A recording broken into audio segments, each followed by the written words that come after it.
पिछले क्लास में हमने अनुपात एवं समानुपात अध्याय 5 के प्रश्नावली 3 का 5 प्रश्न हल किया था। आज आगे बढ़ते हैं, 6वां प्रश्न लेते हैं। वे संख्याएं पता कीजिए जिनका मध्यानुपाती 24 और तृतीयानुपाती 192 है। तो माना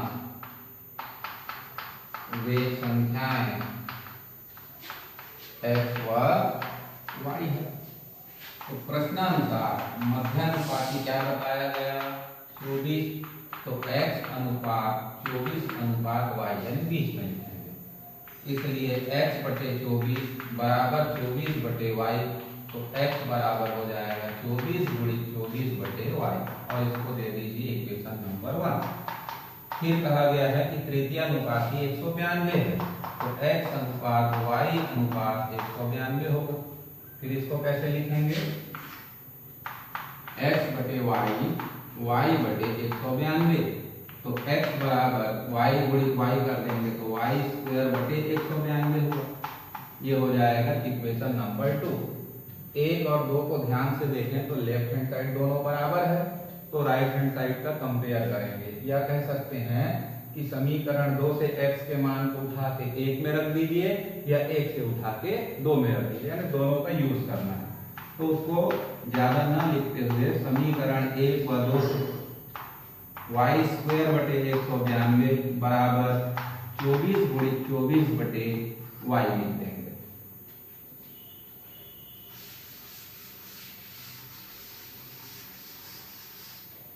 अब इस y का तिर्यक गुणा कर दीजिए तो ये हो जाता है y की घात 3 बराबर 24 गुणित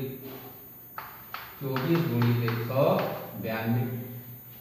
अब y का त्रिघात दिख रहा है, मतलब इधर गुणा करने से जो संख्या मिलेगी उसका घनमूल लेंगे।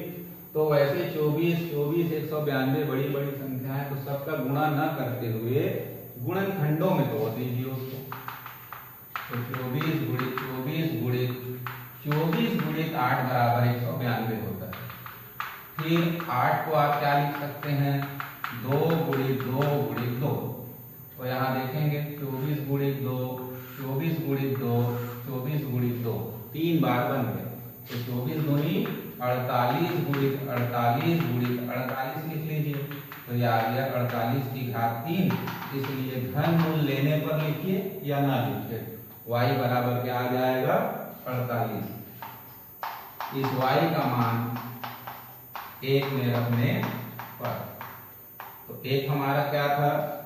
x बराबर 24 गुणित 24 बटे y। तो समीकरण 1 में रखेंगे तो 24 गुणित 24 बटे y और y का मान आया है 48। तो 24 से कम 24, 24 दूनी 48, 2 एकम 2, 2 बहरम 24। तो x बराबर 12 और y बराबर 48। ये हमारे प्रश्न का उत्तर होगा।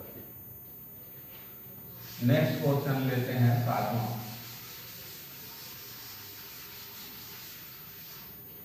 7वां प्रश्न में कहा गया यदि 1 धन x अनुपात 3 धन x अनुपात 6 धन x हो तो x का मान ज्ञात कीजिए। दिया 1 धन x अनुपात 3 धन x अनुपात 6 धन x। तो हमको x का मान ज्ञात करना है। तो a अनुपात b अनुपात c को कैसा लिखते हैं? a बटे b बराबर b बटे c। तो 1 धन x बटे 3 धन x बराबर 3 धन x बटे 6 धन x। फिर यह गुणा करें तो 1 धन x गुणित 6 धन x बराबर 3 धन x गुणित 3 धन x। इस 1 का गुणा होगा 6 धन x से, फिर x का गुणा होगा 6 धन x से, 3 का गुणा 3 धन x से और फिर इस x का गुणा भी 3 धन x। 1 छक्के 6, 1 एक्स 6x, x गुणित x का वर्ग, 3 किया 9, 3x और ये हुआ x का वर्ग। दोनों तरफ ध्यान से देखें, जो पद समान हो उसको घटाया जा सकता है, जैसे कि x वर्ग। आ गया 6 6x और x को जोड़ेंगे तो 7x, 9, 3x को जोड़ेंगे तो 6x। पक्षांतर करिए तो 7x बराबर 9 ऋण 6। इधर पक्षांतर होगा 7x ऋण 6x बराबर 9 ऋण 6। तो 7x में से 6x गया, x बचा, और 9 में से 6 गया, 3 बचा, और ये हमारा आंसर हो जाता है।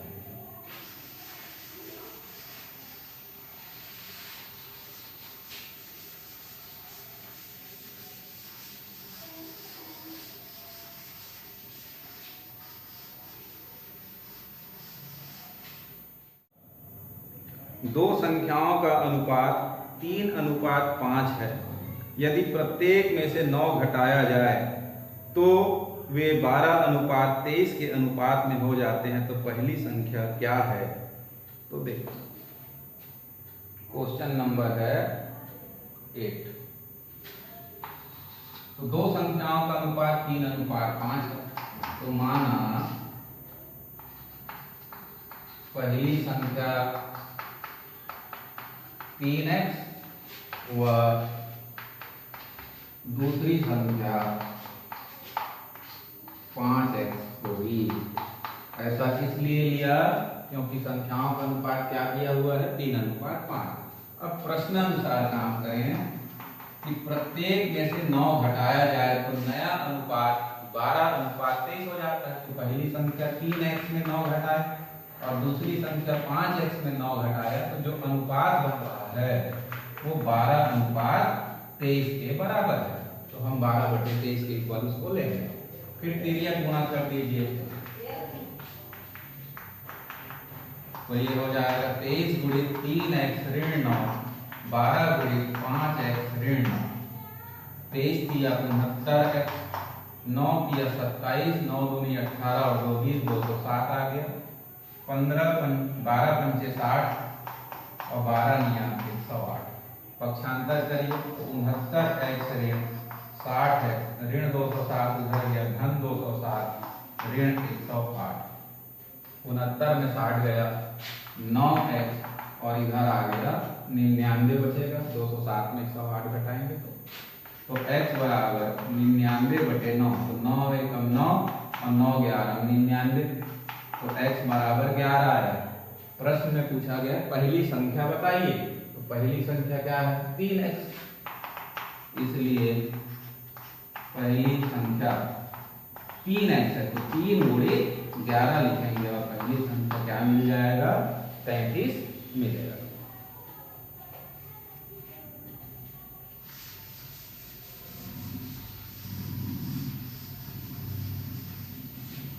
अब थोड़ा दूसरे प्रकार का सवाल हमारे सामने आ रहा है।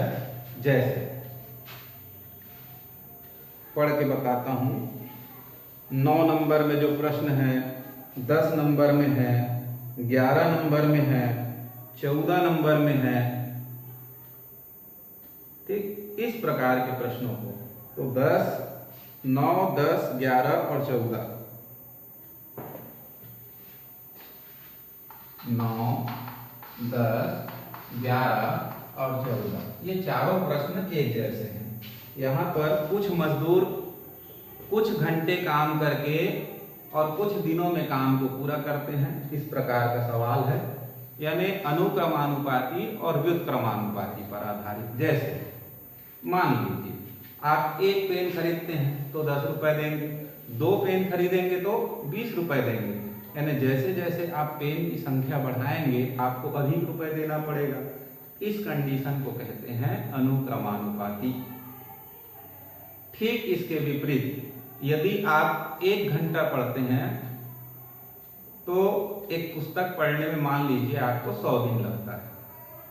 अगर आप 2 घंटा पढ़ना चालू कर दिए तो उस पुस्तक को पढ़ने में हमको 50 दिन लगेगा। यानी अब क्या है, हम पढ़ने के टाइम को बढ़ा रहे हैं तो जल्दी पुस्तक पढ़ पाएंगे, दिन कम लगेगा। तो ऐसे प्रश्न जहां एक को बढ़ाने से दूसरा घटे तो व्युत्क्रमानुपाती, और एक को बढ़ाने से दूसरा बढ़े तो अनुक्रमानुपाती होता है। तो इस प्रकार के प्रश्न में मैं एक आपको बताऊंगा। 11वें नंबर का प्रश्न मैं ले लेता हूं और बाकी 9, 10, 14 को आप घर पर बनाइएगा। तो ऐसे प्रश्नों को बनाने के लिए क्या करना है, आप एक ऐसा डिब्बा बना लीजिए, यहां लिखिए मजदूरों की संख्या। अब प्रश्न मैं पढ़ चुका हूं इसलिए बता रहा हूं, और समय घंटों में, ऐसा करके 2 कॉलम हम बना देंगे। ठीक, अब प्रश्न पढ़ते हैं। यदि 30 आदमी किसी काम को 6 घंटे प्रतिदिन करके 15 दिन में पूरा करते हैं, कितने व्यक्ति हैं? 30 व्यक्ति हैं। कितने दिन में पूरा कर रहे हैं? 15 दिन में, और एक दिन में 6 घंटा काम करते हैं, तो कुल 15 गुणित 6 घंटे काम करेंगे। उसी काम को 20 आदमी, अब आदमियों की संख्या 20 कर दिया, कितने घंटे प्रतिदिन काम करेंगे कि 15 दिन में पूरा हो जाएगा? दिन अभी भी 15 रखा है, पर हमको बताना है कि कितने घंटे में। तो माना x घंटे में क्या करेंगे? पूरा करेंगे। जैसे ही हम आदमियों की संख्या को कम करेंगे तो क्या होगा? समय ज्यादा लगेगा, तब पूरा होगा। यानी ये कैसा अनुपात है? अनुक्रमानुपाती है कि व्युत्क्रमानुपाती है, ये अपने को पहचानना पड़ता है। तो यहाँ ये अनुक्रमानुपाती हुआ कि व्युत्क्रमानुपाती। मजदूरों की संख्या कम करेंगे तो ज्यादा समय काम करना पड़ेगा, मजदूरों की संख्या बढ़ाएंगे तो जल्दी काम पूरा होगा, यानी व्युत्क्रमानुपाती है। तो यहाँ लिखो क्योंकि व्युत्क्रमानुपाती है। जब व्युत्क्रमानुपाती हो, आप समझ गए, तो फिर इन दोनों का गुणा करिए और बराबर लिख के इन दोनों का गुणा करिए, तो ये हो जाएगा। इसलिए 30 गुणित 15 गुणित 6 और सीधा बराबर लगा के इन दोनों का गुणा लिख दीजिए, 20 गुणित 15 गुणित x। अब हमको x यानी कितने घंटे काम करना है वो निकालना है, तो 20 और 15 को नीचे भेजेंगे तो x बराबर हो जाएगा 30 गुणित 15 गुणित 6 बटे 20 गुणित 15। 15 से 15 काट दिए, 0 से 0 काट दिए, 2 एकम 2, 2 दिया 6, 3 गुणित 3 बचा।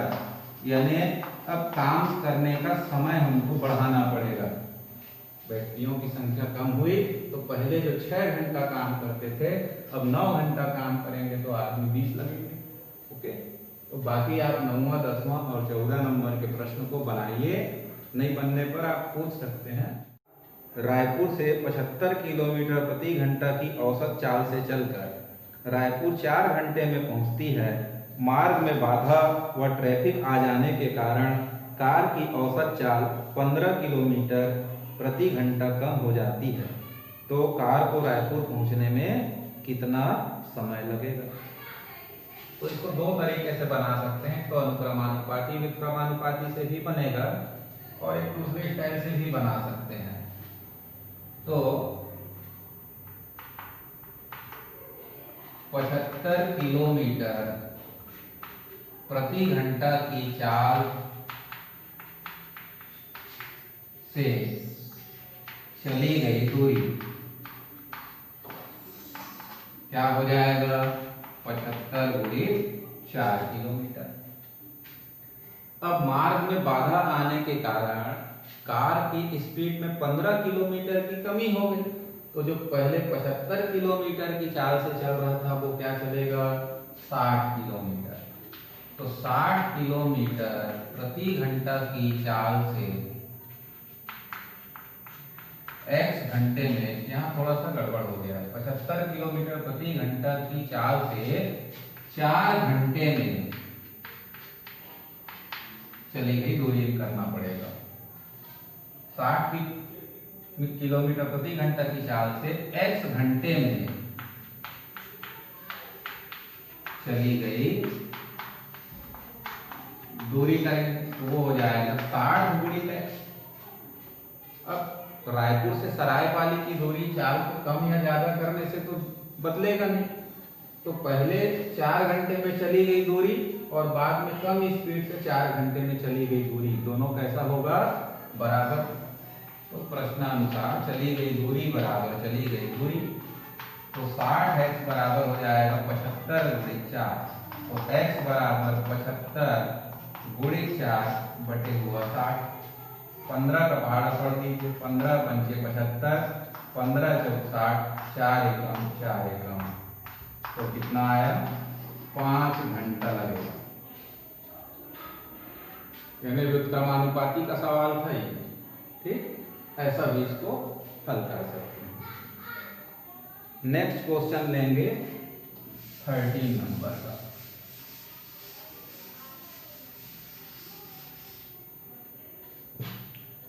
यदि 10 बल्बों को 60 दिन तक 4 घंटे प्रतिदिन जलाने पर 80 रुपए विद्युत व्यय आता है, तो कितने बल्ब 16 दिन 3 घंटे प्रतिदिन जलाए जाने पर 40 रुपए का विद्युत व्यय आएगा?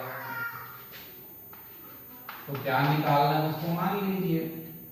कितने बल्ब ऐसा पूछ रहा है, तो माना x बल्ब जलाना है,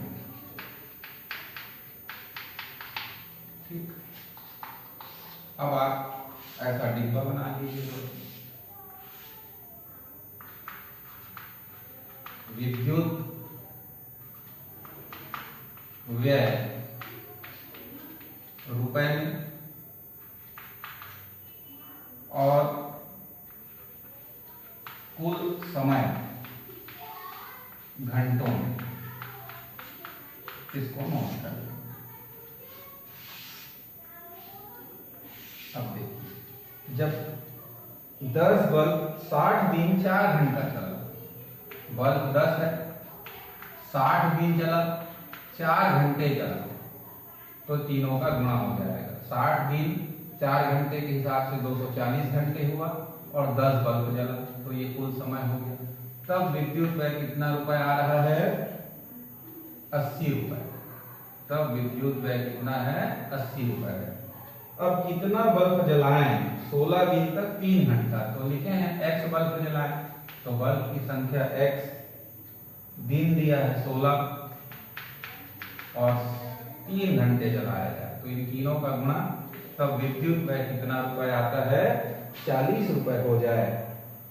तो स्वाभाविक है, यदि हम अधिक बल्ब जलाएंगे और अधिक समय तक जलाएंगे तो खर्चा ज्यादा होगा। खर्च कम करना है तो बल्ब का भी कम करना पड़ सकता है और समय को भी कम, यानी अनुक्रमानुपाती है ये। तो व्युत्क्रमानुपाती में डायरेक्ट गुणा बोला था, और अनुक्रमानुपाती में ऐसा तिर्यक गुणा करेंगे। तो यहाँ लिखते हैं, चूंकि अनुक्रमानुपाती है इसलिए इसका तिर्यक गुणा बराबर इसका तिर्यक गुणा ले लीजिए। तो ये हो जाएगा 80 गुणित x गुणित 16 गुणित 3 बराबर 40 गुणित 10 गुणित 60 गुणित 4। हमको केवल x बराबर निकालना है, तो 40 10 60 4 और बटे में 80 16 3 को ले आइए, 80 16 3, तो सीधा 40 से कम 40, 40 दूनी 80, 2 एकम 2, 2 पंचे 10, 4 एकम 4, 4 चौक 16, 4 एकम 4, फिर 4 एकम 4, बचेगा 2 हो गया 20, 4 पंचे 20, 3 एकम 3, 3 पंचे 15, तो 5 पंचे कितना आ रहा है? 25 आया। तो हमको कितना बल्ब जला सकते हैं? 25 बल्ब जला सकते हैं 16 दिन तक 3 घंटे के हिसाब से। तो हमारा आंसर होगा 25 बल्ब। पन्ने पर पूछ लीजिए। प्रश्न क्रमांक 17, किसी कैंप में 120 सैनिकों के लिए 60 दिन की खाद्य सामग्री पर्याप्त थी। 40 दिन बाद 40 सैनिक अन्यत्र चले गए, तो शेष खाद्य सामग्री बचे हुए सैनिकों के लिए कितने दिन चलेगा? तो यहाँ पर सैनिक देखेंगे कितने हैं? 120, और दिन कितना बताया गया था कि 60 दिन चलेगा। फिर 40 दिन बाद 40 सैनिक चले गए, तो 40 सैनिक घट गए तो कितना बचा? 80। तो ये बचे हुए सैनिकों के लिए वो खाद्य सामग्री कितने दिन चलेगा? तो देखिए 120 लोगों के लिए 60 दिन का भोजन था, तो 40 दिन बाद चले गए तो 20 दिन का भोजन बचा हुआ है उनके पास, 40 दिन भी कम कर देंगे तो यानी 120 लोगों का भोजन 20 दिन का था, 40 लोग चले गए तो बचे कितने? 80 लोग, तो उनको कितने दिन चलेगा? तो माना x दिन चलेगा। ठीक, कॉलम बना लीजिए, सैनिक और खाद्य सामग्री का दिन, ऐसा करते हैं। और देखें तो 120 सैनिकों के लिए 20 दिन का भोजन बचा हुआ था, क्योंकि चले गए पहले तो टोटल 60 दिन का था, पर 40 दिन तो सभी खाए, 40 दिन बाद गए हैं, यानी अगर वो 120 के 20 रहते तो 120 लोगों का 20 दिन का भोजन और बचा हुआ था, और उसी बीच 40 लोग चले गए तो कितने लोग बचे? 80 लोग, और माना उनका भोजन अब कितने दिन चलेगा? x दिन। तो जब संख्या अधिक होगी तो कम दिन चलेगा, और संख्या कम हो गई तो भोजन अधिक दिन चलेगा। तो एक को बढ़ाने से दूसरा घट रहा है, मतलब व्युत्क्रमानुपाती है। तो चूंकि व्युत्क्रमानुपाती है, तो बताया था व्युत्क्रमानुपाती में सीधा गुणा बराबर इधर गुणा करना है, तो ये हो जाएगा 120 गुणित 20 बराबर 80x, तो x बराबर 120 गुणित 20 बटे 80 हो गया। 0 से 0 काट दीजिए, 2 एकम 2, 2 चौक 8, 4 एकम 4, 4 किया 12, 4 शून्य 0। तो बचा हुआ भोजन से सैनिकों के लिए कितने दिन चलेगा? 30 दिन चलेगा। तो ये अनुक्रमानुपाती व्युत्क्रमानुपाती के कंडीशन को समझते हुए अनुक्रमानुपाती में तिर्यक गुणा करते हुए बराबर लेना है, और व्युत्क्रमानुपाती में सीधा गुणा करके बराबर लेंगे तो सवाल आपका बहुत इजीली बन जाएगा। बट आपको थोड़ा समझना होगा प्रश्न को पढ़ करके कि किस प्रकार का अनुपात है, अनुक्रमानुपाती है कि व्युत्क्रमानुपाती है।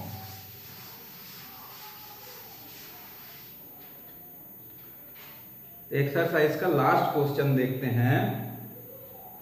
2 नल एक टंकी को पूरा भरने में 6 घंटे का समय लेती है। यदि एक नल को खोलने पर 10 घंटे में पूरा भरती है तो बताइए केवल दूसरा नल खोलने में कितना देर में भरेगा या कितना समय लगेगा? तो माना 19, माना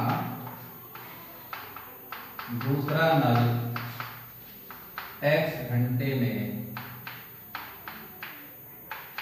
भरता है क्या? एक टंकी। ठीक, तो 1 घंटे में कितना भरेगा? इसलिए 1 घंटे में भरेगा बराबर 1 बटे x हुआ। जब केवल पहला नल को चालू करते हैं तो उस टंकी को भरने में अपने को 10 घंटा लग रहा है। तो फिर लिखिए, क्योंकि पहला नल 10 घंटे में भरता है, क्या भरेगा? तो एक टंकी भरेगा, इसलिए 1 घंटे में पानी भरेगा कितना? 1/10। अब दोनों नल को जब साथ में खोलते हैं तो 6 घंटे में भरता है, तो फिर जमाइए, क्योंकि दोनों नल 6 घंटे में भरते हैं एक टंकी को, इसलिए 1 घंटे में भरेगा बराबर हो जाएगा 1/6। अब देखिए 2 नल थे, दोनों नल मिलकर के 1 घंटे में 1/6 भाग को भरते हैं। पहला नल खोलने पर 1 घंटे में 1/10 भाग भरता है टंकी का, और दूसरा नल 1 घंटे में 1/x भरता है। तो दोनों 1-1 घंटे में जितना मिलकर के टंकी भरते हैं, इन दोनों का योग दोनों के एक साथ मिलकर भरे गए के योग के बराबर हो जाता है। तो प्रश्नानुसार मैं लिखूंगा बाकी को मिटाता हूं।